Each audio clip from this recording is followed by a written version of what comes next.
Hello, this video is going to be on the Najdorf Sicilian with 6 f4. This has been recommended by John Nunn in one of his books. First, I'll start off with the opening moves. I'll just quickly go through them and get to the main position. Okay, here's the a6. This is signals the Najdorf, and with this move, Black helps stop.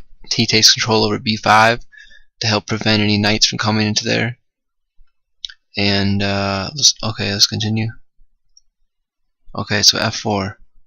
Now, if you don't play this f4, the idea behind f4 is you're going to play bishop d3, knight f3, castles, queen e1 to queen h4, and try to attack on the king side.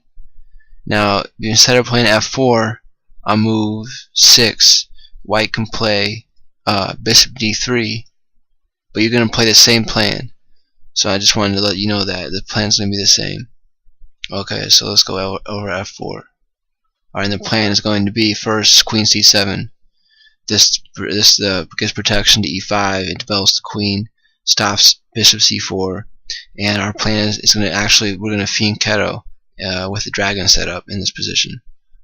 Okay, so after bishop d3, we play g6, and here we go. We're going to fianchetto. Alright, so now two moves White can play. He can also play knight f3, but I'm going to go over a4 and castles. First a4. Alright, bishop g7 developing. Knight f3. Knight bd7 rather than knight c6, because we want to put our bishop in this variation on the long diagonal, as opposed to my previous video in bishop e2. On 6 bishop e2, we didn't put the bishop on the long diagonal except after we moved it to d7. Okay, b6. So here's the queen move. Here's the queen maneuver. Queen e1, bishop b7, queen h4. And since we haven't castled, this queen maneuver and its kingside threats aren't as powerful. In fact, after this, we can just take the pawn. This is a game that continued.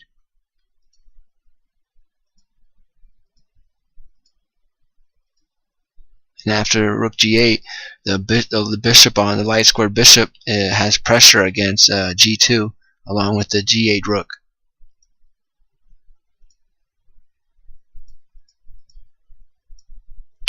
Okay, so that was a4. Now we're going to go over castles, the main move. Bishop g7, same thing. Knight f3. Knight bd7, same thing. Queen e1, here we go. And now we play b5. Since he didn't play a4, we don't have to play b6. We can play b5 in this position and fianchetto our light square bishop. Okay, and in this position, the most aggressive thing that White can do is play e5. And we can just take this pawn and then play knight g4.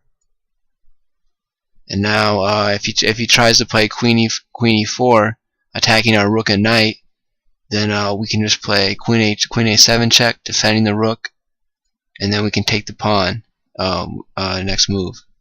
Since White's only defending it twice and we're attacking it 3 times. Okay, let's back up.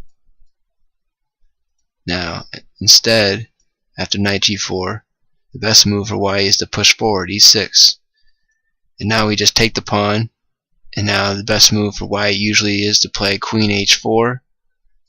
And here it recommends to play your knight from knight d to e5, and after a trade, now if you play bishop f4 to try to take advantage of the pin, then we can play queen a7 again.